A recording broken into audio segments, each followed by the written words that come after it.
Antoine Vintrebert, bonjour. Bonjour. Vous êtes le directeur de marché de Quintess, qui est une agence, qui est un intégrateur de services marketing. C'est bien ça. Alors, comment êtes-vous devenu ce directeur de marché? En quoi ça consiste et voilà, quel est votre parcours? D'accord. Alors il y a deux choses qui m'ont amené chez Quintess. C'est mon parcours dans la banque. Je suis essentiellement banquier. Et ma connaissance de la fidélisation.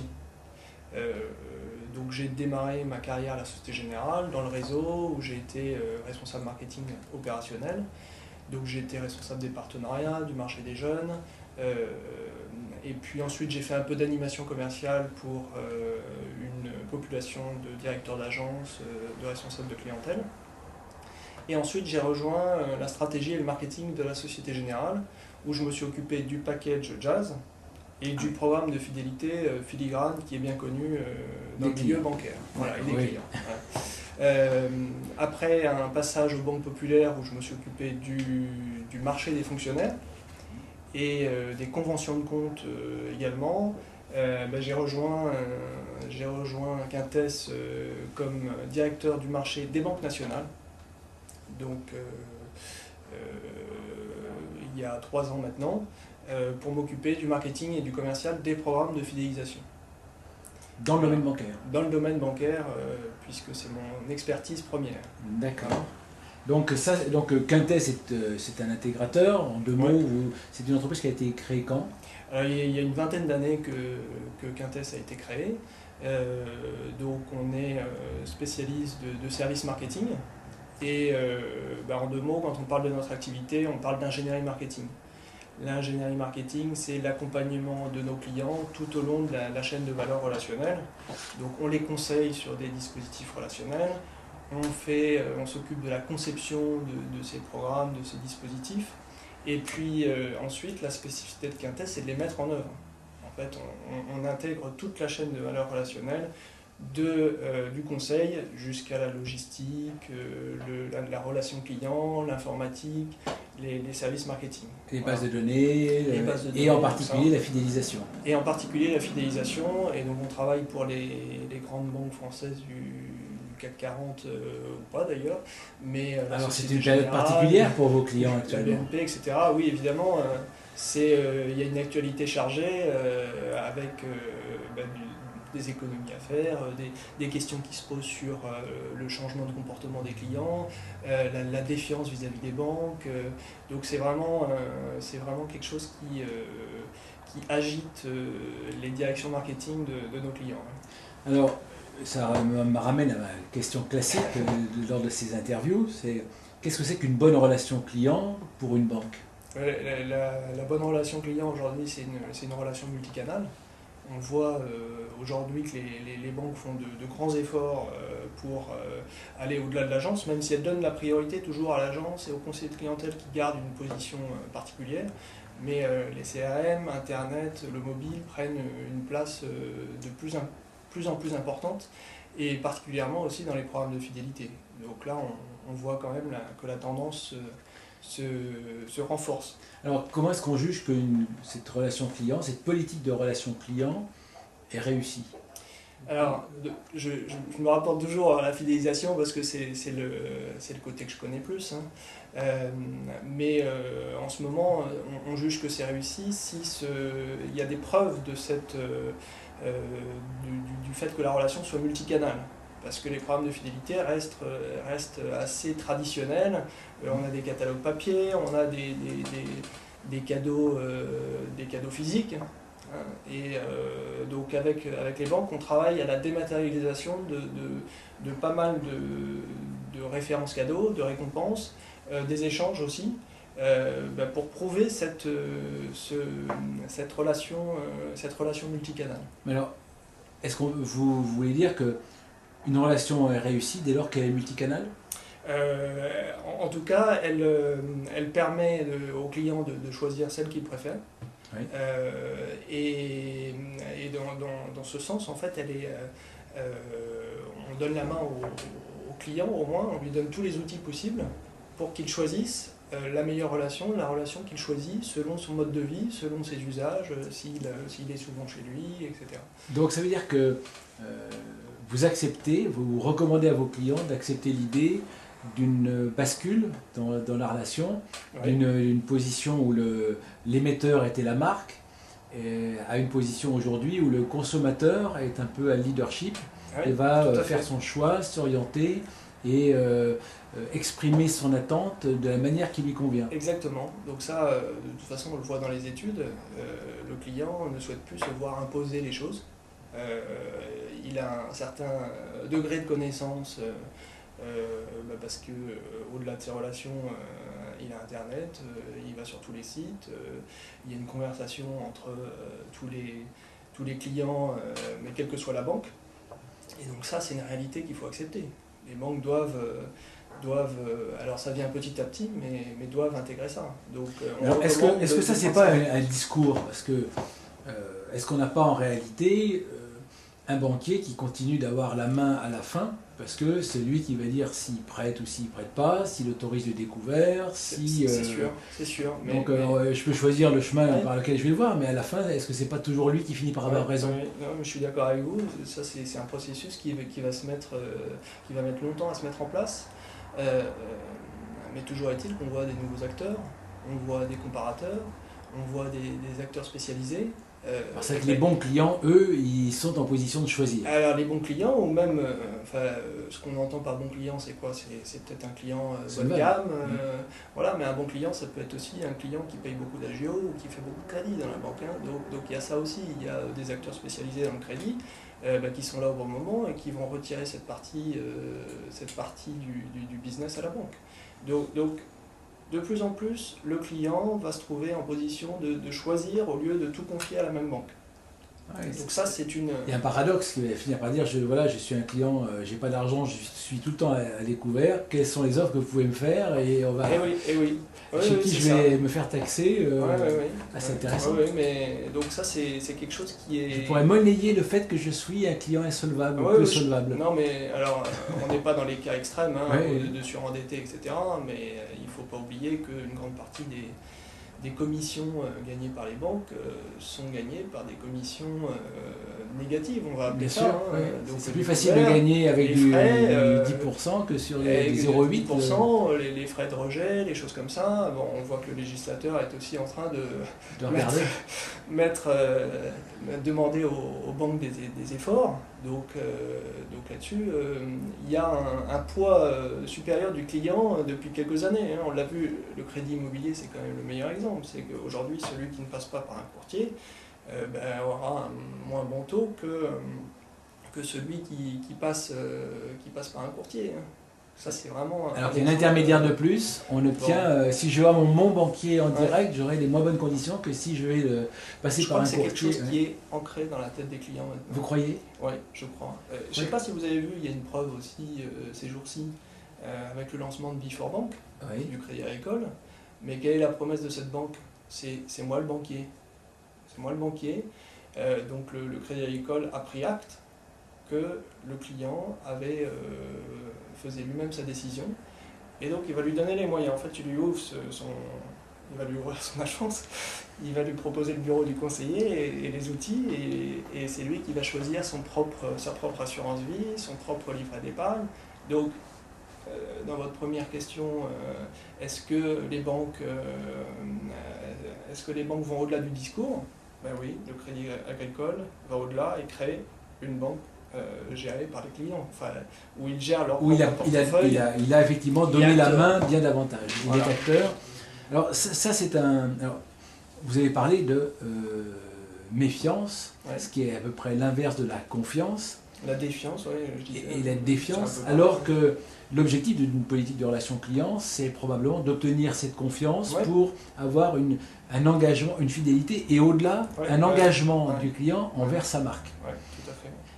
On a dans le domaine bancaire, comme dans quelques autres domaines aussi, parfois l'impression que cette fidélité, elle n'est pas appuyée forcément sur la confiance, mais sur un contrat qui le ficelle assez proprement. Donc je suis parti pour 15 ans, je ne peux pas m'en aller, je dois verser mon salaire sur le compte, sinon je perds mon droit à mon prêt, etc. Et on n'a pas l'impression toujours que cette fidélité, elle est librement choisie, Ouais, elle est plutôt un peu ouais. imposée. Tout à fait. Est-ce que c'est grave ou est-ce que c'est pas grave? Est-ce que on peut pas dire qu'on est un peu encore aujourd'hui dans l'univers de, après tout, seul le résultat compte? Là aussi, je vais vous parler du législateur. Le législateur a bien vu que c'était une situation un peu anormale et qu'il y avait beaucoup de ficelles aux chevilles des clients. Donc il a imposé des règles en matière de mobilité aux banques qui doivent maintenant, quand il y a des changements quand il y a des changements d'agence, transférer gratuitement tous les virements de l'ancien compte vers le nouveau. Donc ça va s'assouplir un peu. Mais les crédits, ils peuvent pas être transférés comme ça. Les crédits, effectivement, mais ils peuvent être remboursés. On peut faire un mais avec crédit. des pénalités qui sont dissuasives, c'est vrai que c'est compliqué. etc. Ça va venir vraiment, progressivement. C'est sûr qu'on n'est pas encore dans une relation égale. Mais on voit, tous les exemples que je vous ai donnés, c'est des leviers qui commencent à apparaître, la connaissance des produits, la conversation sur le net, les acteurs spécialisés, les comparateurs, tout ça c'est des nouveaux leviers qui, si vous regardez il y a 5-6 ans, n'étaient pas là. C'est vrai. Donc il y a une transition. Donc là vous évoquez les comparateurs et ça c'est directement l'impact d'Internet. Ouais. Ça c'était la grosse révolution de l'univers bancaire. La grosse révolution, je ne sais pas si c'est une évolution importante. Qu'est-ce que ça a changé dans le métier de banquier? Je pense que les comparateurs, il y a d'autres secteurs qui ont souffert quand même beaucoup plus que des comparateurs que les banquiers. Ouais. Mais c'est une modification importante. Hein. Les courtiers, les comparateurs, c'est des gens qui, il y a quelques années, n'avaient pas le droit de citer dans les banques et étaient vus comme la peste. Maintenant, les banquiers travaillent avec eux, donc les banquiers ont quand même dû s'y faire. Alors, est-ce que les banquiers s'y sont ajustés, mais finalement, est-ce qu'ils n'ont pas été au-delà en étant devenus propriétaires des comparateurs? C'est vrai que la Caisse d'épargne a racheté Meilleur Taux. Bon, je ne perçois pas aujourd'hui de modification de l'offre de Meilleur Taux. Je crois que le business continue as usual, comme on dit, hein, mais c'est vrai qu'aucune banque n'a lancé son propre comparateur. Ils auraient pu faire comme Leclerc, lancer qui est le moins cher.com. Je crois que de toute façon, la course vers le low cost n'est pas encore lancée, hein, dans le domaine bancaire. On a encore de la marge devant nous. Alors, est-ce que on dit que cette confiance elle est toujours dure à gagner et facile à perdre? On a l'impression qu'aujourd'hui l'univers bancaire dans son ensemble, on a quand même lâché un morceau. Est-ce quand vous rencontrez vos clients, qu'est-ce que vous leur conseillez? Quelle est leur attitude? Ils ouvrent les canaux, très bien. Mais fidélisation égale quoi dans cet univers aujourd'hui? Écoutez, fidélisation égale prise en compte du client. Je vais vous parler d'un exemple particulier. Je ne sais pas si vous avez vu, il y a une campagne qui sort en ce moment, une campagne du Crédit du Nord. Voilà, qui est une campagne sur la relation client. Et sur le crédit immobilier, parce que ça sert à ouvrir des comptes. Mais ils mettent en avant leur relation client particulière, le fait que quand on appelle chez eux, on ne tombe pas sur un call center anonyme à Limoges, comme la pub de Monabank récemment en faisait on avait une vision ironique, mais ils mettent ça en avant. Donc il faut vraiment mettre en avant le service, le conseil. Quand on va chez son banquier, c'est pour avoir du conseil. Là, on est dans le retour au basique, en fait. Donc l'avenir, c'est les agences avec de proximité, avec des gens qui, par miracle, seront tous devenus compétents, dont les compétences auront été mises à jour et le professionnalisme aguerri. Il y a une petite subtilité, c'est que, à mon avis, c'est que l'agence va être un point de relation et de relationnel. Mais pour l'expertise, on aura vu l'étendue de la gamme bancaire, vu la complexité de l'offre bancaire, on aura toujours besoin de spécialistes. Donc, il y aura un pôle relationnel où le conseiller devra être le plus sympa possible, etc., créer cette relation. Et puis derrière, il fera appel à des experts, soit en vidéoconférence, soit en rendez-vous particulier, soit parce qu'il y a un pôle de gestion de patrimoine pas trop loin. Donc on va un peu au-delà de ça, parce que la formation sur toutes les gammes et sur tous les produits complexes n'est pas possible. Un conseiller de clientèle, je ne sais pas si vous avez remarqué aussi, mais dans les agences, ça se rajeunit. Les conseillers changent souvent, il y a souvent des petits nouveaux, donc il y a quand même une déperdition de connaissances et de relationnel, et donc on est obligé de trouver des solutions à ça. Mais alors, est-ce que ce que disait Bill Gates il y a un peu plus de 10 ans, il disait en fait les gens ils ont besoin de banques, ils n'ont pas besoin de banquiers. Est-ce que c'est pas en train de se vérifier? Je crois pas. Non. Non, on a aussi besoin de banquiers alors. Je crois qu'on a besoin de banquiers. Alors, je me souviens d'expériences aussi dans les banques du Nord ou dans les banques scandinaves, où il fallait avoir un certain niveau de relation pour pouvoir avoir un conseiller et rentrer dans l'agence quasiment. Rentrer patte blanche avec une carte dorée ou je sais pas quoi. En France, on n'en est pas encore là, vraiment. On n'est pas traité différemment selon trop ce qu'on représente et le potentiel qu'on a? Bien sûr que si, mais de là à dire comme Bill Gates qu'on n'a pas besoin de banquier, je crois que... Oui. Mais c'est un peu dans le sens de ce que vous évoquiez tout à l'heure, en disant on va être son propre banquier, on va un peu en libre service, se fabriquer ses produits, etc. Il y a un nouvel équilibre qui se met en place, mais toujours avec un banquier. Toujours un banquier, pour l'instant dans la vision du banquier, quoi. Le banquier, lui, n'envisage pas de disparaître. Non, je crois pas. Il ne veut pas laisser les clés complètement. Il y aura besoin d'autres révolutions. Mais vous évoquez un autre point, c'est qu'effectivement, un des freins peut-être à cette confiance, c'est l'apparente complexité des produits. Est-ce qu'il n'y a pas aussi quelque chose qui devrait tourner vers de la simplicité? C'est un peu comme ce qu'a fait Apple avec des téléphones, smartphones, qui étaient complexes avant et qui sont devenus simples. Est-ce qu'une des voies, c'est pas justement de simplifier les offres? C'est effectivement une des voies, mais je crois qu'elle n'est pas encore suivie par les banquiers. Et le meilleur exemple qu'on voit, c'est que ce qui nous a amené à la crise, c'est des produits complexes dont on ne savait pas le contenu. Et là, c'est par exemple des produits garantis avec un taux à cliquer, pas de perte si le CAC fait telle ou telle performance. Ces produits existent toujours. Donc il y a aussi, et pourquoi ils existent toujours? Parce que ça rapporte. Donc les banques sont en train, encore une fois, de gérer la complexité entre les produits qui font du revenu et qui sont complexes et des produits simples. Que demande le client, que demande le marché, que demande la tendance, mais qui rapportent moins. Et vous savez que les entreprises, elles ne sont pas formatées pour rapporter moins l'année qui suit. Donc là, il y a encore... Donc en fait, il y a des arrière-cuisines qui font que c'est une matière complexe. Et que ça peut être simplifié en façade, ça restera complexe en arrière. Et donc on aura du mal à lutter contre l'impression que ça donne aux clients que c'est complexe et donc un peu opaque. Ouais, ça va être progressif, à moins qu'il y ait d'autres événements qui surviennent. Je sais pas quoi, je ne pense à rien en particulier, mais là il y a encore quand même pas mal de freins, contraintes réglementaires parfois aussi d'ailleurs, organisationnelles, économiques, qui font que ça ne peut pas être simplifié du jour au lendemain comme ça. Et alors, vous parlez d'Internet, est-ce qu'il y a un avenir qu'on peut imaginer où le client de la banque va utiliser la puissance d'Internet pour agir de manière collective? Oui. C'est-à-dire ne pas arriver seul pour demander quelle est une offre à un banquier, mais dire voilà, on est 50 000. Les regroupements de l'achat groupé, en fait. L'achat groupé, mais à l'initiative du consommateur et pas forcément par des intermédiaires structurés dont on ne sait pas trop qui ils sont exactement. Comme les courtiers, par exemple.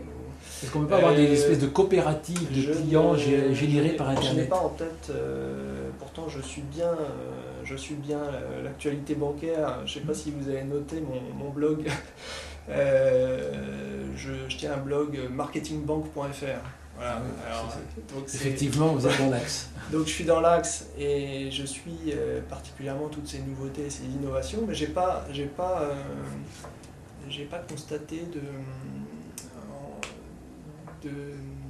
de tests ou d'émergence de ce genre de phénomène.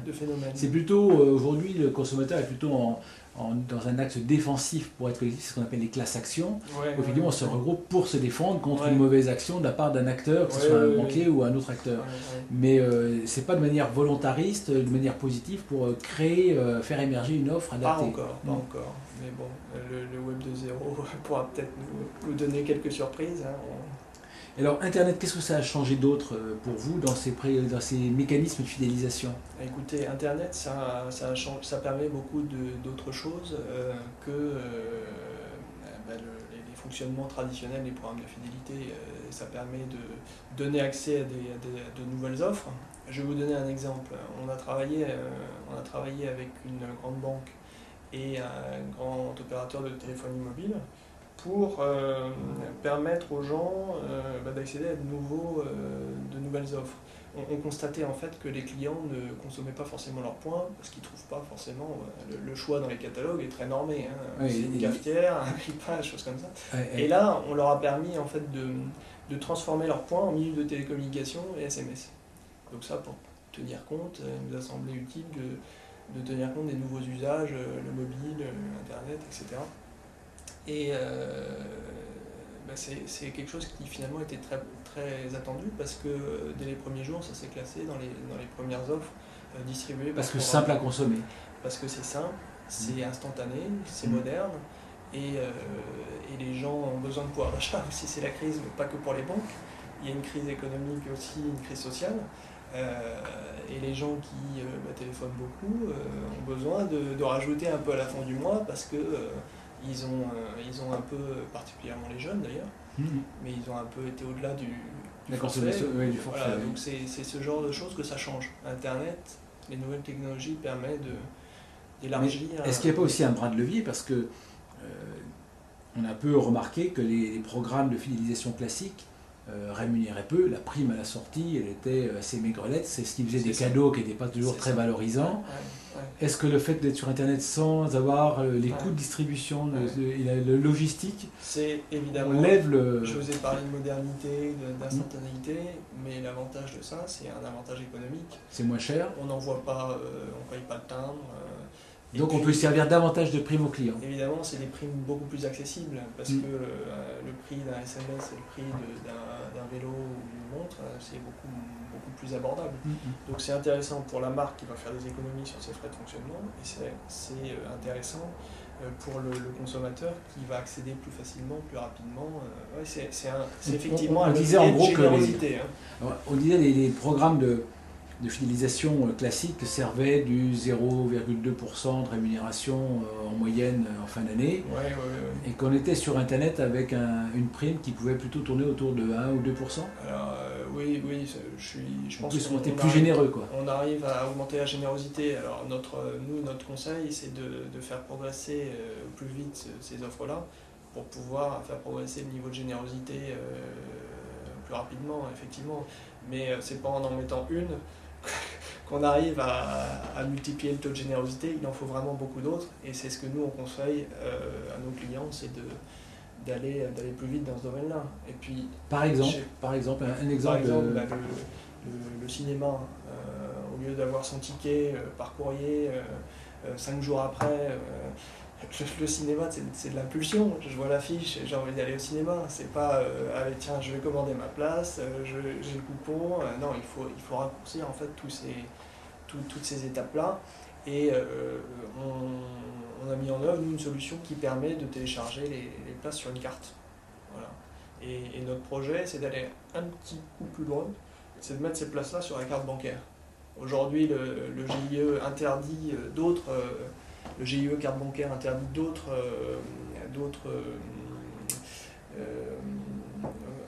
fonctionnalités que le paiement. Et nous, on voudra ajouter au paiement les places de cinéma. Comme ça, au lieu d'avoir deux cartes, une carte cinéma et une carte de paiement, on pourrait mixer les deux.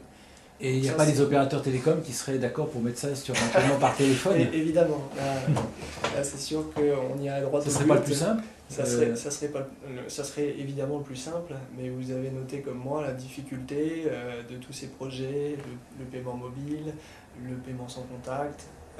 Ça tout commence? Alors il y a des projets, oui. Oui. Il y a des tests même. Vous avez vu des expérimentations Oui. à Caen, à Oui. Strasbourg, à Nice maintenant. Mais il y a un gros gâteau à se partager et j'ai pas l'impression qu'ils soient encore d'accord sur les conditions de répartition du business. Donc C'est il vrai n'y a que plus qu'un accord à trouver pour que ça Ouais. déferle. Ouais, C'est ça votre idée? Oui, c'est ça. Mais je pense qu'on est. La J-1 de voir arriver les choses. J-1 peut-être pas, mais ça se rapproche. Donc il y a, Et effectivement, alors là, nous on attend que ça pour rajouter tous nos avantages, toute notre fidélité sur les mobiles ou les cartes sans contact. On sera ravis de tout ça parce qu'on a quand même des freins dans la fidélité traditionnelle. Ça permettrait de résoudre un certain nombre de problématiques. Ça va venir. Oui. Faut être un peu patient. On a l'impression que c'est très logique et très simple, et en réalité c'est plus complexe pour des raisons de logistique, de gestion de flux financiers, je crois que c'est de pouvoir et d'économie. Parce que les banquiers n'ont pas envie de lâcher aussi vite que ça leur business sur la carte. Les opérateurs mobiles commencent, après avoir recruté pas mal de banquiers, à avoir une bonne connaissance de tous ces modèles-là. Donc ça se joue en haut lieu. On voit évoluer la législation sur le crédit à la consommation. Ouais. On voit l'ouverture très probable et prochaine à d'autres acteurs qui vont pouvoir jouer un rôle. Et on pense bien sûr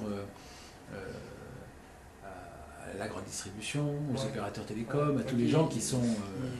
Un rôle qui joue déjà. Oui. Un rôle qui joue déjà. Ils sont en train de prendre une forte place dans le domaine des cartes aussi. Donc c'est toujours des concurrents redoutables pour les banques, ça c'est sûr.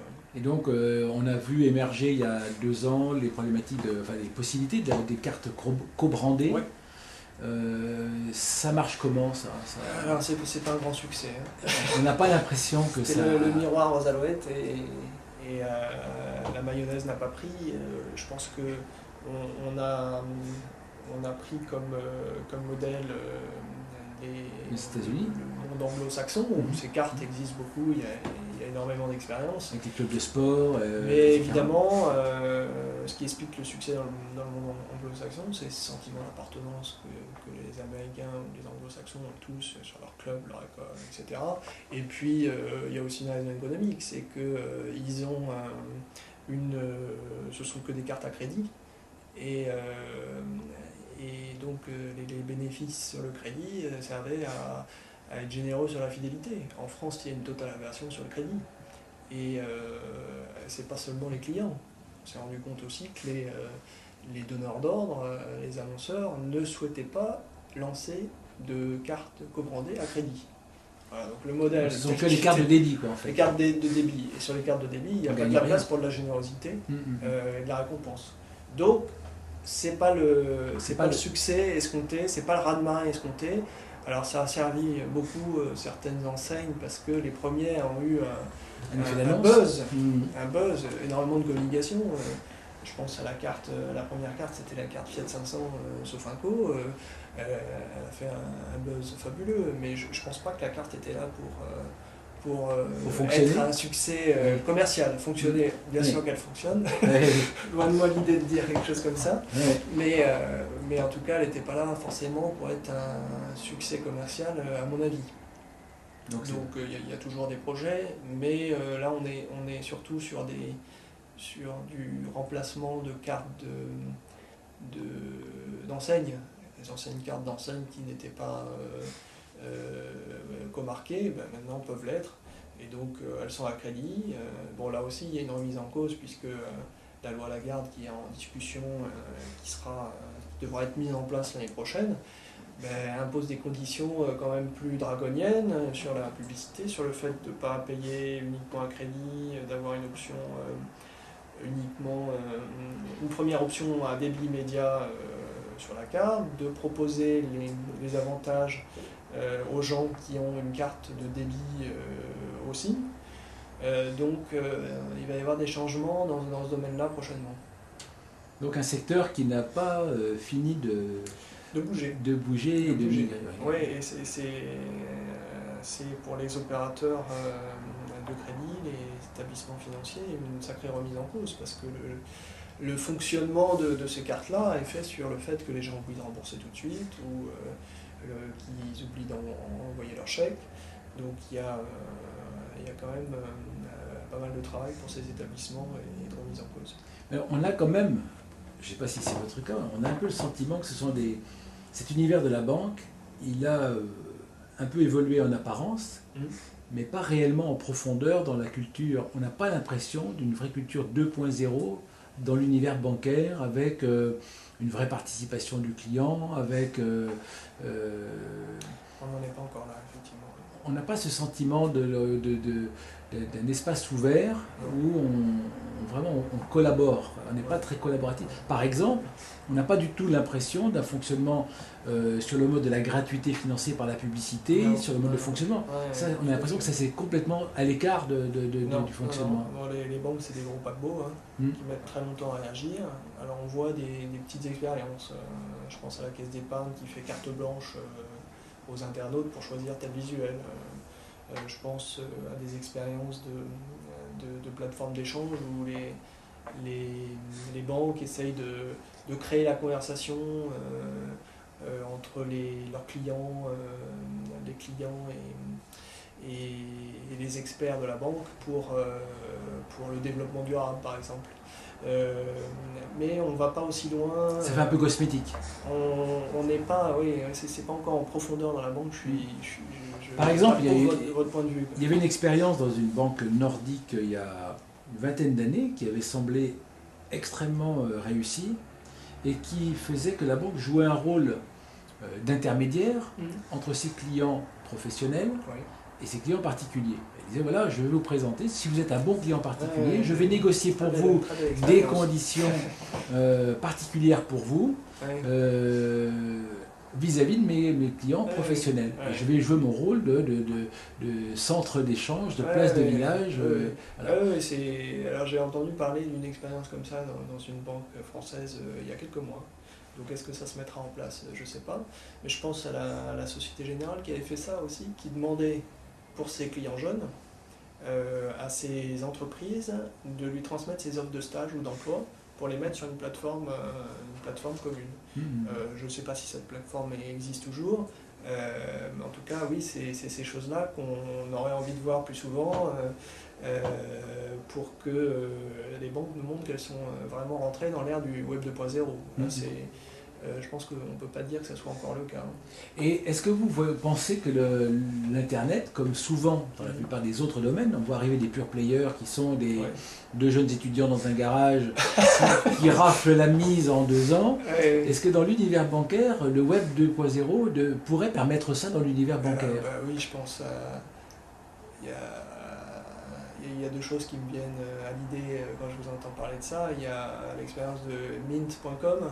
J'ai donc un Money ou un Quicken sur le net qui propose un module de gestion des finances personnelles en ligne,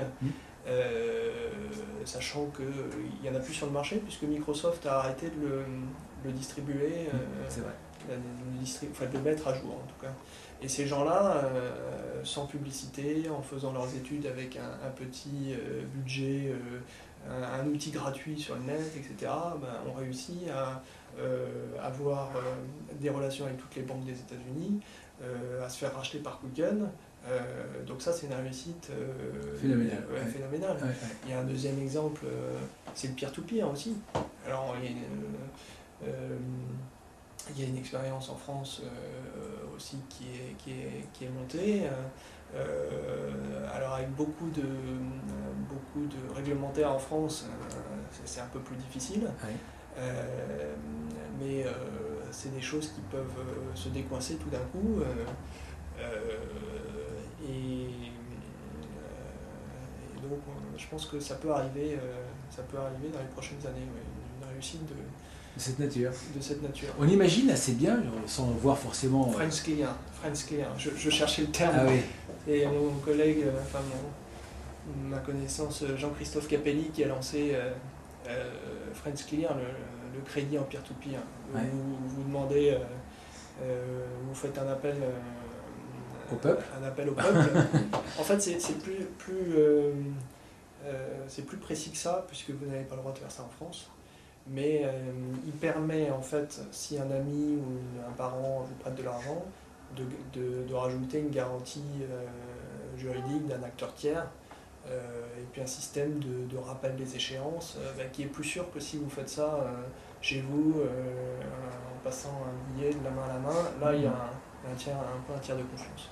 Voilà. Donc il y a un tiers de confiance qui permet de sécuriser des transactions. Alors voilà. Uniquement dans l'univers familial ou entre des amis, entre amis, si on est amis comme sur Facebook, on a tout d'un coup beaucoup d'amis. Oui.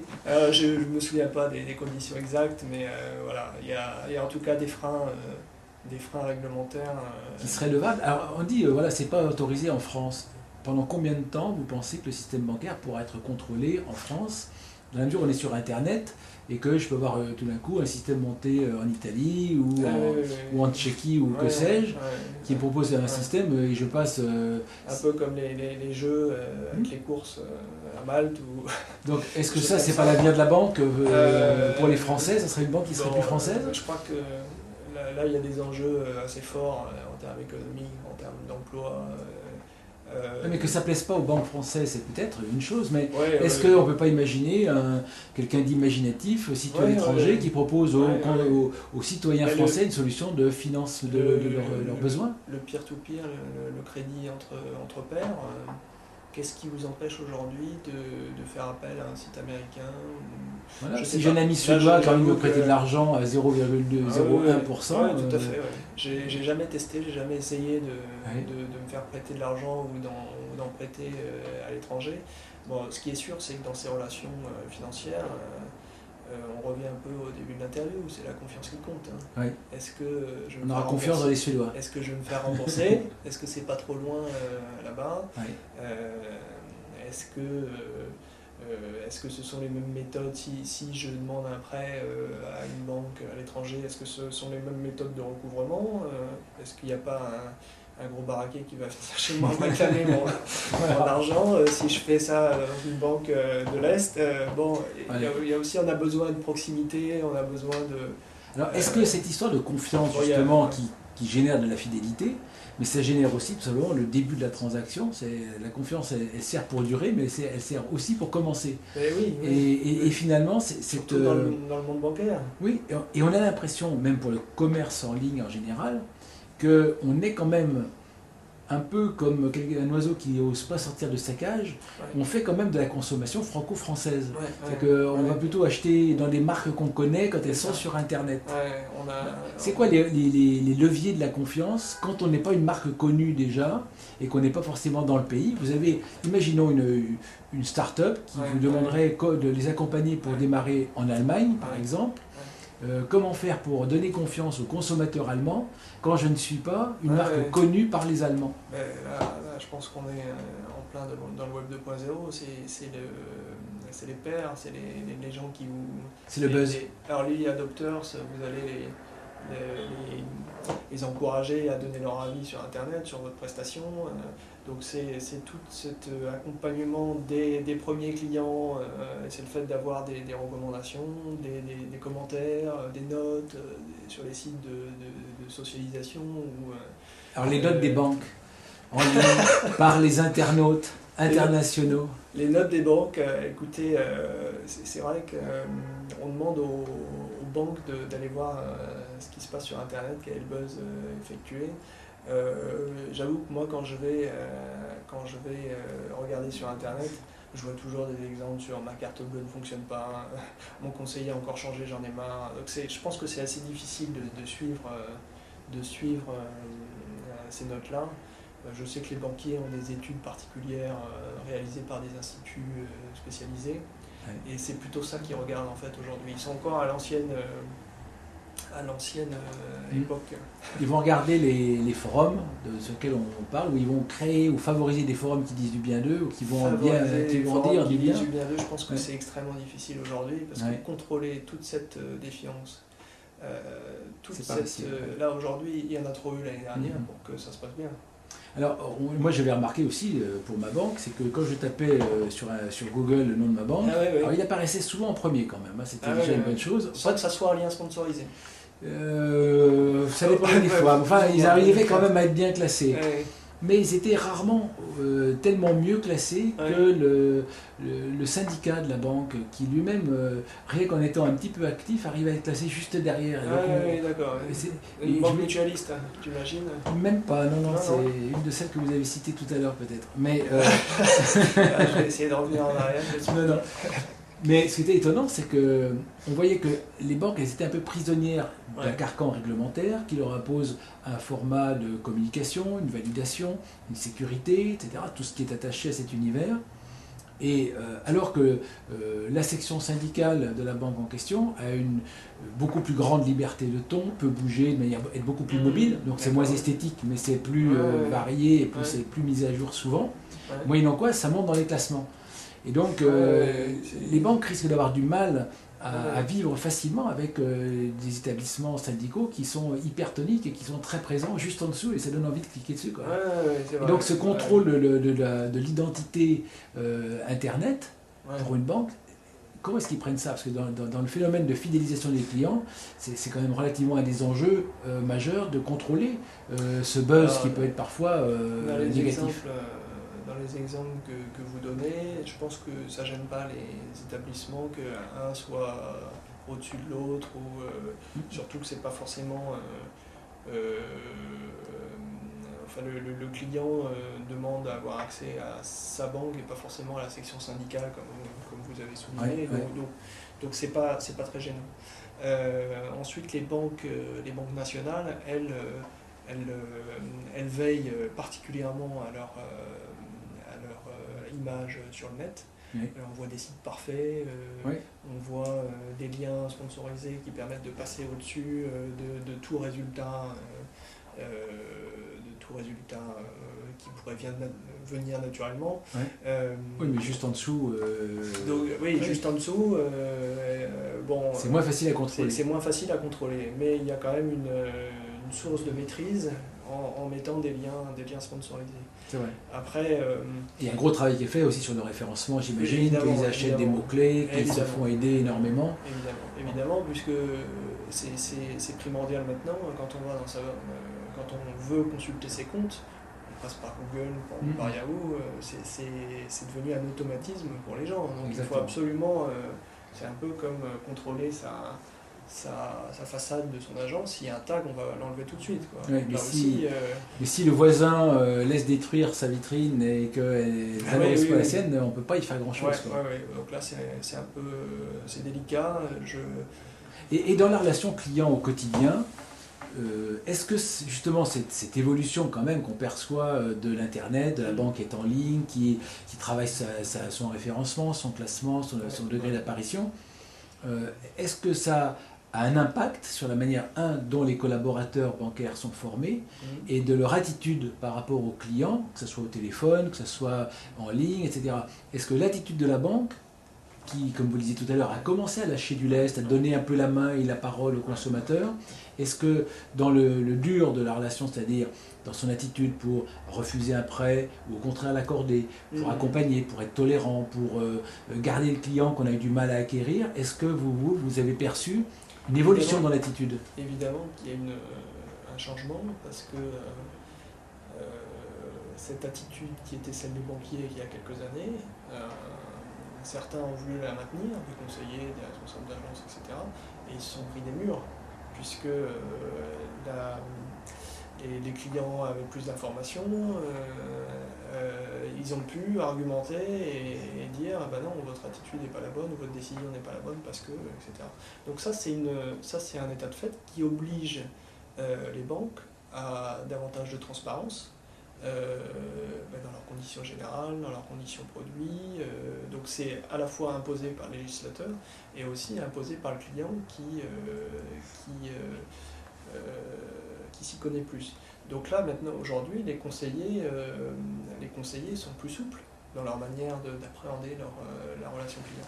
Et alors l'Europe, parce qu'en fait l'Internet c'est l'international, est-ce que vous avez de plus en plus de demandes de création de services de la part de banques étrangères qui viennent s'installer en France et commercialiser leurs services en France? Alors, ce sur quoi on travaille, vous avez noté ces dernières années que les banques ont voulu développer leur réseau de banques de détail en Europe de l'Est pour la Société Générale, dans le bassin méditerranéen pour la BNP, etc.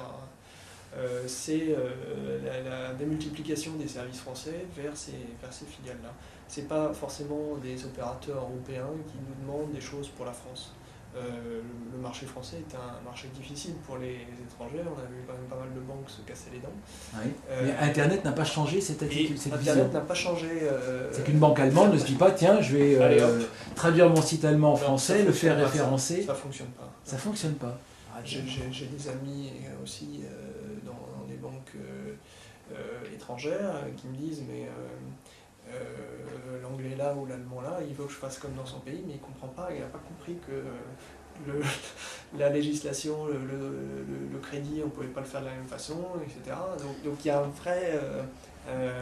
vrai changement culturel pour les étrangers qui viennent ici, et c'est un marché très difficile pour les étrangers. Donc vous dites que ça semble plus facile pour les banques françaises d'aller s'implanter à l'étranger que pour les banques étrangères pour s'implanter en France. Oui, alors c'est pas n'importe quel marché aussi, parce que vous avez vu que les banques françaises ne vont pas aux États-Unis, en Angleterre, ou dans ces gros marchés, ils vont plutôt dans des pays qui sont sous-bancarisés, en Russie, au Maroc, en Afrique, donc c'est plus facile de ce côté-là. Mais pas en Allemagne. Mais pas en Allemagne. En Allemagne, pas en Espagne, en Italie? En Espagne, je réfléchis. En Italie, il y a le rachat de BNL par la BNP, Fortis aussi par la BNP. Donc, mais ça, c'est la crise plutôt qui a produit ces effets-là. Ce n'était pas les achats d'il y a quelques années où on était en pleine expansion. C'est les effets de la crise. D'accord. Ouais. Voilà. Et alors, est-ce qu'on voit émerger, en dépit de ces réglementations différentes, de ces positions bien installées, est-ce qu'on voit émerger des profils homogènes de consommateurs européens? Est-ce que, par exemple, il y a des CSP similaires qui permettraient des approches pan-européennes pour les banques de leur marché? Écoutez, pas à ma connaissance. Vraiment, les clients avec qui je travaille travaillent pays par pays. Pays par pays, oui. Voilà, donc il n'y a pas de... alors, il y a peut-être d'autres projets, je ne suis pas dans le secret des dieux de toutes les stratégies internationales, mais je ne suis pas sûr qu'on... Ça reste une grosse différence par rapport à certains secteurs qui, eux, travaillent d'emblée au niveau international. La banque est encore très localisée. Et on voit bien, je vous donne un autre exemple. Là, il y a quelque chose qui monte vraiment très très fort, c'est la banque sur mobile dans les pays du tiers-monde, l'Afrique. Donc on a vraiment des types de banques très différents selon les régions et le niveau de bancarisation. Et donc le mobile, vous en parliez, c'est là aussi une tendance forte, on va suivre son compte à la volée. Je trouve ça extraordinaire ce qui se passe sur le mobile. Là, on est là à la veille d'une grosse révolution sur le mobile. Ce qui se passe dans les pays d'Afrique et en Amérique du Sud, avec des banques sorties de terre il y a quelques mois, quelques années, qui dépassent les banques en place avec leurs nouveaux outils sur mobile. Les gens n'ont pas de compte, mais ils ont un mobile. Donc ils ont su se positionner tout de suite sur l'usage qui était déjà consacré d'utiliser son mobile. Et je pense que nous on a quand même quelques habitudes à dépasser, mais c'est là que va se jouer la prochaine révolution à mon avis, c'est la banque sur mobile. Et la vie sur mobile, parce que ça va être... sur mobile, bien sûr, le sans contact. Donc on aura des challenges pour les intégrateurs comme nous, mais pour les banques aussi. Les clients, de toute façon, ils vivent, ils ont un couteau suisse, j'aime bien dire ça, un couteau suisse dans leur poche qui fait tout. Ouais. Et voilà, ils fonctionnent avec ça. Alors ce mobile, est-il utile de le rappeler, c'est avant tout un téléphone. Ah bon? Et quelle est la place justement des call centers? C'est vrai qu'il y a un rejet, on peut le dire aujourd'hui, d'une certaine forme de call center industriel, anonyme, etc. Mais en même temps, est-ce qu'il n'y a pas une nouvelle nécessité d'une nouvelle forme de call center? Je pense que effectivement le call center abattage est en train de mourir. L'appel n'a plus d'avenir. Et il faut absolument qu'on récupère de la relation client riche dans ces domaines-là. Reconnaître le client, ne pas expliquer 3 fois l'objet de son appel, etc. Et vous avez l'impression que vos clients banquiers ont compris cette nécessité d'évolution? Écoutez, j'avoue ne pas en parler souvent avec mes amis banquiers, donc je ne suis pas sûr, mais nous, en tout cas, chez Quintess, c'est quelque chose qu'on a compris. On travaille pour des segments de clients haut de gamme, des jeunes qui sont vraiment à appréhender très particulièrement. Et nous, on cherche vraiment à être un tout petit peu au-delà de ce que fait déjà la banque, parce qu'on est un opérateur en marque blanche et on se doit d'être en pointe dans ce domaine-là. Donc on est vraiment attentif à ça. Est-ce que les banquiers ont compris là? Vous allez leur expliquer. Voilà. Écoutez, on se revoit dans quelques années pour voir comment le marché a évolué et si les choses, effectivement, si la banque est devenue mobile, 2.0 et participative en quelque sorte. Très bien. Et merci à cette expérience intéressante de Quintess, qui est donc un acteur qui a une position particulière sur ce secteur-là. Tout à fait. Et merci de ce retour d'expérience qui est original. Merci beaucoup. À très bientôt. Au revoir.